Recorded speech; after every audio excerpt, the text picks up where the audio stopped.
Alright guys, so yung topic natin for today is reducer. So ano nga ba yung reducer?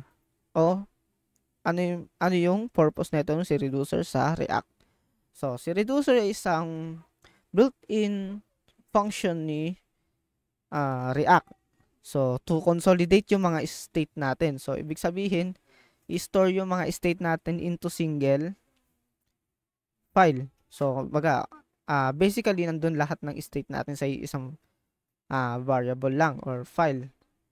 So paano natin sisimulan to? So, una, nag-create lang ako ng directory na library.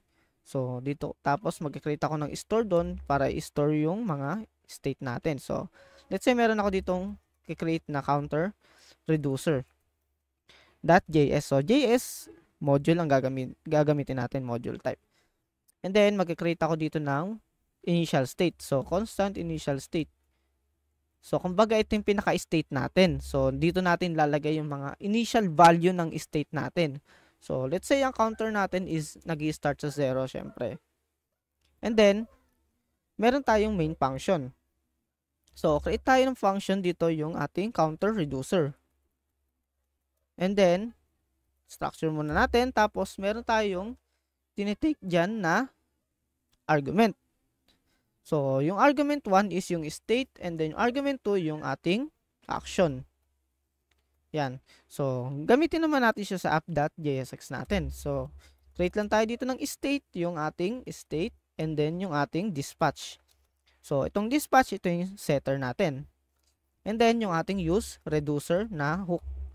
So, ito si use reducer, ito ay built-in. So, hindi nyo kailangan i-install yan. And then, sa unang argument, ilalagay natin dito yung counter reducer. Yan. So, kung makikita nyo, yellow siya, it means function. But, hindi pa siya nag-i-import. Dahil, hindi pa natin na-export actually.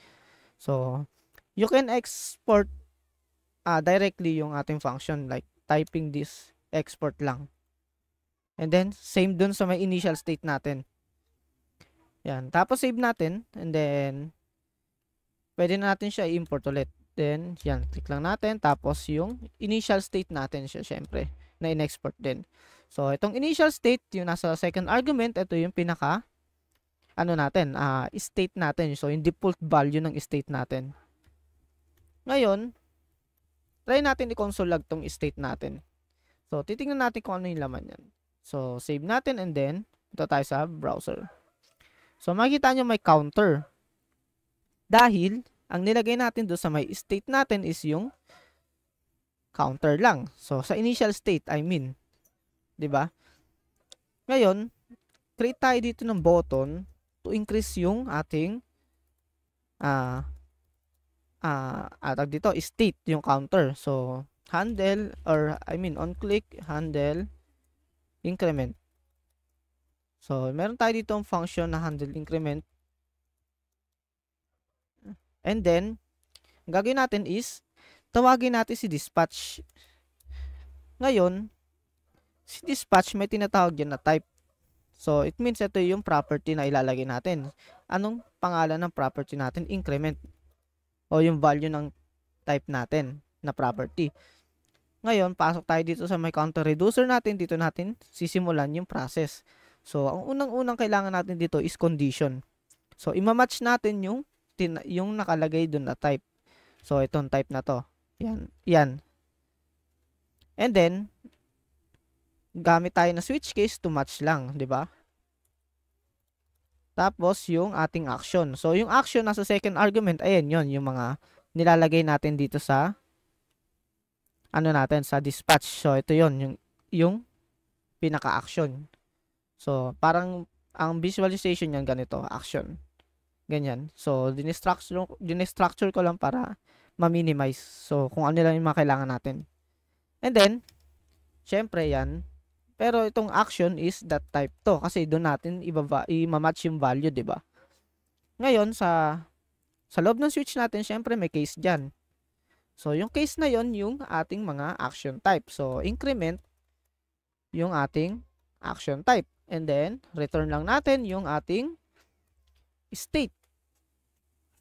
And then syempre create tayo dito ng counter na set ng value sa panibagong counter natin. So, equals state.counter plus equals 1. So, magsiset kasi tayo. Yan. And then, tsaka natin ilalagay yung counter dito. So, check natin kung magbabago ba yung counter natin, yung value. So, ito yung state natin. Watch nyo guys. And then, check natin sa browser. So, click natin increment. 1, 2, 3, 4, 5, 6. Diba? So, nag-i-increase yung ating state. So, ganun yung reducer natin. Gumagana na. Ngayon, i-display naman natin siya. So, lagay lang tayo dito ng label. Then, yung ating state.counter. And then, yan. Hindi natin kailangan ng console log. Ngayon, punta tayo sa browser ulit. Yan, nakikita nyo may 6. Ngayon, nag-increase na rin yan. Diba? So, ganyan gumawa ng reducer. Paano naman pag-decrement? So, create tayo ng decrement naman. Yan, decrement naman ang handle natin. Constant, decrement. And then, yung type, syempre, decrement. Diba? Ngayon, lagay naman natin dito yung decrement na label. Yan, so, check muna natin. Yan, so meron na tayong increment at saka decrement na button. So, ang gagawin lang natin is kailangan mag-decrement to. So, nagkaroon tayo ng error kasi wala tayong action or wala tayong state na pinapasa dun. So, kailangan natin refresh para mawala yung error. And then, syempre, wala kasi siya nakitang decrement. So, ang gagawin natin is mag-add lang tayo ng panibagong case. So, case for decrement. Decrement.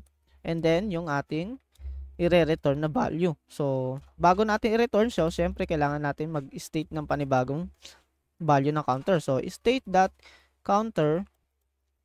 So, minus equals 1 naman. Yan. And then, tsaka natin i-return yung state.counter. State and counter yan. So, decrement. And then, check na natin kung mag-work na ba siya.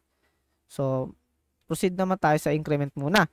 So, nag-add naman tayo, okay naman. And then, mag-decrement naman tayo. Yan. So, nag-work na siya, diba? So, ganun lang guys, yung paggamit ng reducer. At saka yung, natin, yung pinaka-purpose netong reducer sa React. So, diba? Hindi natin kailangan gumawa ng maraming state. So, diba, usually, yung ginagawa natin, dito tayo nag-create ng state. So, lagay tayo itong counter. And then, set counter. Equals use state 0, diba? Ganyan ginagawa natin usually.